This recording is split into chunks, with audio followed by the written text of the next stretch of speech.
Hello viewers, welcome to my YouTube channel. Viewers, আজকে আমরা Lucent বই থেকে এমসিকিউ গুলো করব। তো যারা চ্যানেল নতুন আছে অবশ্যই সাবস্ক্রাইব করে নোটিফিকেশান বেলটা অন করে দিও।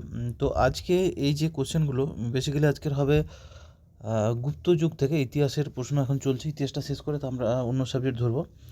তো কোন কোন পরীক্ষার জন্য এগুলো ইম্পর্টেন্ট, যেটা হচ্ছে WBPSC, SSC, railway, WBP, KP বা যে কোনো কম্পিটিটিভ এক্সামের জন্য এগুলো তোমাদের কাজে লাগবে। তো চলো শুরু করবো। তার একটা কথা, ভিডিওটা স্কিপ না করে পুরোটা দেখবে, কারণ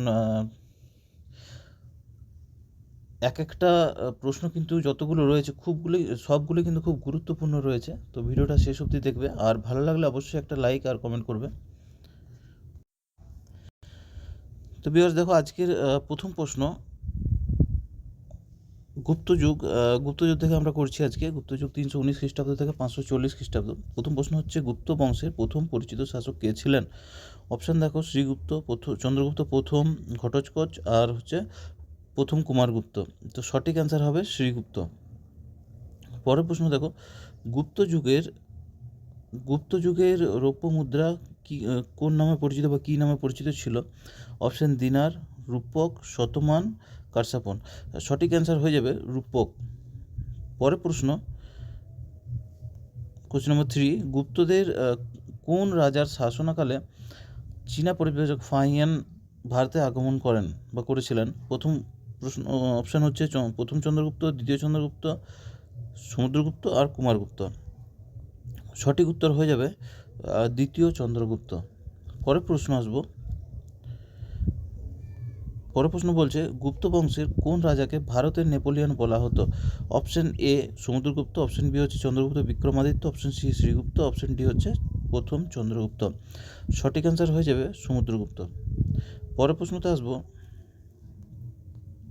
নিচের কোন ব্যক্তি প্রথম অশ্বমেধ যজ্ঞের আয়োজন করেছিলেন? Option A Ajatashatru, option B Ashoka, option C Samudragupta, option D হচ্ছে চন্দ্রগুপ্ত। সঠিক অ্যান্সার হয়ে যাবে সমুদ্রগুপ্ত। পরের প্রশ্ন, নিম্নলিখিত সাহিত্যগুলি বিবেচনা করুন। এখানে দেখো 4টে অপশান দিয়েছে: কুমার সম্ভব, মুদ্রা রাক্ষস, রঘুবংশ, হচ্ছে ঋতু সংহার। এবার বলছে প্রশ্ন, এদের মধ্যে কোনগুলি কালিদাসের রচনা? তো দেখো অপশান এ বলছে 1, 2, 3, অপশান বি হচ্ছে 2, 3 এবং 4, অপশান সি হচ্ছে 1, 3, 4, অপশান ডি হচ্ছে 1, 2, 4। তো সঠিক অ্যান্সার হয়ে যাবে 1, 3 এবং 4, অর্থাৎ কুমার সম্ভবম, রঘুবংশম আর ঋতু সংহার। ঠিক আছে, পরের প্রশ্ন আসবো, নিচের কোন সাহিত্যকর্মটি গুপ্ত যুগের অন্তর্গত নয়? অপশান দেখো, অভিজ্ঞান শকুন্তলম, তারপর হচ্ছে অমরকোষ, চরক সংহিতা আর মৃচ্ছকটিকম। সঠিক অ্যান্সার হয়ে যাবে 7 সি চরক সংহিতা। পরের প্রশ্নতে আসবো, নিচের কোন রাজবংশের শাসনকালে কালিদাস বিকশিত হন? Option A Maurya, option B Shunga, option C হচ্ছে গুপ্ত, অপশান ডি হচ্ছে বর্ধন। সঠিক অ্যান্সার হয়ে যাবে গুপ্ত। চলো পরের প্রশ্ন, ভারতের মন্দির স্থাপত্যের সূচনা কোন যুগে হয়? Option A Nanda, option B Maurya, option C হচ্ছে শুঙ্গ, অপশান ডি হচ্ছে গুপ্ত। সঠিক অ্যান্সার হয়ে যাবে গুপ্ত। কোশ্চেন নম্বর 10, বিক্রমাদিত্য উপাধি গ্রহণ করেছিলেন কে? Option A Ashoka, option B হচ্ছে চন্দ্রগুপ্ত দ্বিতীয়, option C Kanishka, option D Samudragupta. তো সঠিক অ্যান্সার হয়ে যাবে সমুদ্রগুপ্ত। বিক্রমাদিত্য উপাধি গ্রহণ করেছিল কে? সমুদ্রগুপ্ত। পরের প্রশ্ন আসবো, বিখ্যাত চীনা পরিব্রাজক ফাহিয়েন কোন শতকে ভারতে আগমন করেন? অপশান এ খ্রিস্টীয় 4th শতকে, অপশান বি খ্রিস্টীয় 5ম শতক, অপশান সি খ্রিস্টীয় 6ষ্ঠ শতক, অপশান ডি হচ্ছে 7ম শতক। সঠিক অ্যান্সার হবে খ্রিস্টীয় 5ম শতকে। কোশ্চেন নম্বর 12, ভারতীয় দর্শনের 6টি আস্তিক দর্শন সাংখ্য, যোগ, ন্যায়, বৈশেষিক, মীমাংসা ও বেদান্ত সম্পূর্ণভাবে বিকশিত হয় কোন যুগে? অপশান এ দেখো বৈদিক যুগ, অপশান বি গুপ্ত যুগ, অপশান সি কুষাণ যুগ, অপশান ডি মৌর্য যুগ। সঠিক অ্যান্সার হয়ে যাবে 12 বি গুপ্ত যুগ। পরের প্রশ্নতে আসবো, মিচ্ছকটিক গ্রন্থটি রচনা করেছিলেন কে? অপশান দেখো, এ হচ্ছে Vikramaditya, option B Shudraka, option C Kalhana, option D Banabhatta. সঠিক অ্যান্সার হয়ে যাবে শূদ্রক। পরের প্রশ্ন দেখো, গুপ্ত যুগের রাজকীয় বা দাপ্তরিক ভাষা কোনটি ছিল? Option A Pali, option B Magadhi, option C Prakrit, option D হচ্ছে সংস্কৃত।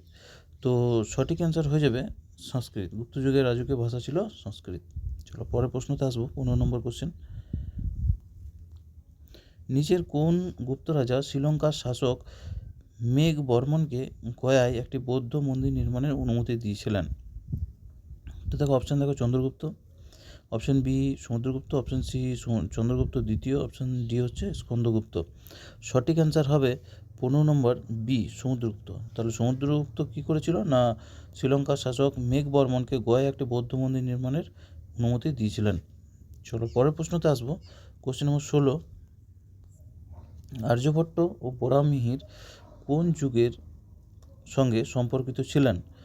অপশান এ হচ্ছে গুপ্ত যুগ, অপশান বি হচ্ছে চোল যুগ, অপশান সি হচ্ছে মৌর্য যুগ, অপশান ডি হচ্ছে মুঘল যুগ। তো সঠিক অ্যান্সার হবে গুপ্ত যুগ। চলো পরের প্রশ্ন আসবো, কোশ্চেন নম্বর 17। দার্শনিক সংখ্যা পদ্ধতি যার মাধ্যমে শূন্যের ধারণা অন্তর্ভুক্ত ভারতের কোন রাজবংশের সময় আবিষ্কৃত হয়েছিল? দেখো এই কোশ্চেনটা কিন্তু খুব ভেরি ইম্পর্টেন্ট, তোমরা মার্ক করে রাখো, ঠিক আছে? অনেক পরীক্ষায় এই কোশ্চেনটা দেখা যায়। তো দেখো অপশান হচ্ছে শক, গুপ্ত, পাল আর চোল। সঠিক অ্যান্সার হবে 17 বি গুপ্ত যুগ, ঠিক আছে? চলো পরের প্রশ্ন, কোশ্চেন নম্বর 18। কুমার সম্ভবম মহাকাব্যটি রচনা করেছিলেন কে? অপশান এ হচ্ছে বাণভট্ট, অপশান বি হচ্ছে চাঁদবরদাই, অপশান সি হচ্ছে হরিসেন, অপশান ডি হচ্ছে কালিদাস। এর সঠিক অ্যান্সার হয়ে যাবে কালিদাস। তো কালিদাসের তোমরা আরও যেগুলো রয়েছে আর কি, অনেকগুলো রয়েছে যেগুলো কিন্তু পরীক্ষায় আসে ইম্পর্টেন্ট, ঠিক আছে? একটু দেখে নিও, হ্যাঁ, বই তোমাদের যদি আসে টেক্সট বুক, নাহলে ইন্টারনেটের সাহায্য নিতে পারো। চলো পরের প্রশ্ন, দিল্লির কুয়াত উল ইসলাম মসজিদের প্রাঙ্গণে অবস্থিত বিখ্যাত লৌহ স্তম্ভটি কার স্মৃতিতে নির্মিত?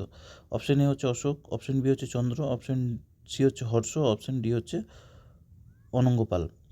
তো সঠিক অ্যান্সার হয়ে যাবে চন্দ্র। পরের প্রশ্ন দেখো, কোশ্চেন নম্বর 20। নিচের বক্তব্যগুলি মনোযোগ দিয়ে পড়ো। দুটো বক্তব্য রয়েছে, একবার আমরা পড়ে নেবো কী বলছে আগে দেখো। গুপ্ত সম্রাটরা নিজেদের জন্য ঐশ্বরিক অধিকার বা দিব্য অধিকার দাবি করতেন।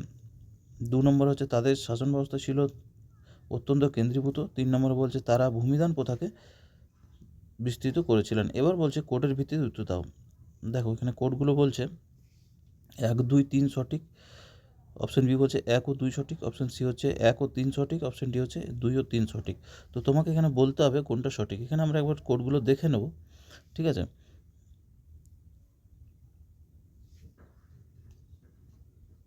সঠিক যেটা হচ্ছে 1 এবং 3 সঠিক, ঠিক আছে? 1 এবং 3।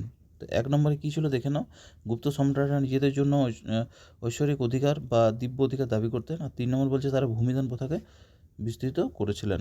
চলো পরের কোশ্চেন আসবো, শূদ্রকের মৃচ্ছকটিকম হলো অপশান এ হচ্ছে নাটক, অপশান বি হচ্ছে উপন্যাস, অপশান সি হচ্ছে কবিতা, অপশান ডি হচ্ছে ছোট গল্প। সঠিক অ্যান্সার হবে 21 এ নাটক। চলো পরের প্রশ্নতে আসবো, সমুদ্রগুপ্তকে ভারতের নেপোলিয়ন উপাধি দিয়েছিলেন কোন ইতিহাসবিদ? অপশান এ হচ্ছে রমিলা থাপার, অপশান বি হচ্ছে V A Smith, option C হচ্ছে R C Majumdar, option D হচ্ছে আর এস শর্মা। তো সঠিক অ্যান্সার হয়ে যাবে 22 বি ভি এ স্মিথ। চলো পরের প্রশ্নতে আসবো, গুপ্ত বংশের প্রতিষ্ঠাতা কে ছিলেন? অপশান এ হচ্ছে চন্দ্রগুপ্ত প্রথম, অপশান বি হচ্ছে শ্রীগুপ্ত, অপশান সি হচ্ছে সমুদ্রগুপ্ত, অপশান ডি হচ্ছে স্কন্দগুপ্ত। সঠিক অ্যান্সার হয়ে যাবে শ্রীগুপ্ত। চলো পরের প্রশ্নতে আসবো, সমুদ্রগুপ্তের রাজকবি কে ছিলেন? অপশান এ হচ্ছে অশ্বঘোষ, অপশান বি হচ্ছে নাগার্জুন, অপশান সি হচ্ছে আর্যভট্ট, অপশান ডি হচ্ছে হরিসেন। তো সঠিক অ্যান্সার হয়ে যাবে হরিসেন। সমুদ্রগুপ্তের রাজকবি ছিল কে? হরিসেন। চলো পরের প্রশ্ন আসবো, কোশ্চেন নম্বর 25। প্রয়াগ প্রশস্তি, এলাহাবাদ স্তম্ভলিপি নিম্নলিখিত কোনটির সঙ্গে সম্পর্কিত? এ হচ্ছে মহাপদ্মনন্দ, অপশন বি হচ্ছে Chandragupta Maurya, option C Ashoka, option D Samudragupta. সঠিক অ্যান্সার হবে সমুদ্রগুপ্ত। সমুদ্রগুপ্ত এই সম্পর্কগুলির সঙ্গে যুক্ত। কে হচ্ছে প্রয়াগ প্রশস্তি, এলাহাবাদ স্তম্ভলিপি, এগুলোর সঙ্গে কিন্তু সম্পর্ক রয়েছে তার। চলো কোশ্চেন নম্বর 26। প্রাচীন ভারতের গুপ্ত যুগের গুহাচিত্রের মাত্র দুটি উদাহরণ পাওয়া যায়। এর একটি হলো অজন্তা গুহা চিত্রকলা, আর গুপ্ত যুগের চিত্রকলার অন্য জীবিত উদাহরণটি কোথায় পাওয়া যায়? অপশান এ হচ্ছে বাঘ গুহা, অপশান ডি হচ্ছে এলোরা গুহা, অপশান সি হচ্ছে লোমস ঋষি গুহা, অপশান ডি হচ্ছে নাসিক গুহা। তো এগুলো বেঙ্গলিতে ট্রান্সলেট করা আছে, সেই জন্য তোমাদের একটু আলাদা লাগবে, ঠিক আছে। তো যাই হোক, সঠিক অ্যান্সার হয়ে যাবে 26A বাঘ গুহা, ঠিক আছে। তো এই ছিল আজকের প্রশ্নগুলো, অ্যান্সারগুলো নিচে দেওয়া রয়েছে, ঠিক আছে। তো পিডিএফটা আমি দিয়ে দেবো তোমাদেরকে, কমেন্ট অবশ্যই করবে আমাকে। আর সব ক্লাসগুলো শেষে কিন্তু পিডিএফটা পেয়ে যাবে। তো ভিডিওটা এখানে শেষ করলাম। ভালো লাগলে অবশ্যই একটা লাইক আর কমেন্ট অবশ্যই করে দিও। আর চ্যানেল নতুন হয়ে থাকলে সাবস্ক্রাইব করে নোটিফিকেশান বেলটা অন করে দিও, তাহলে যে কোনো ধরনের জব নোটিফিকেশান তোমরা সবার আগে পেয়ে যাবে।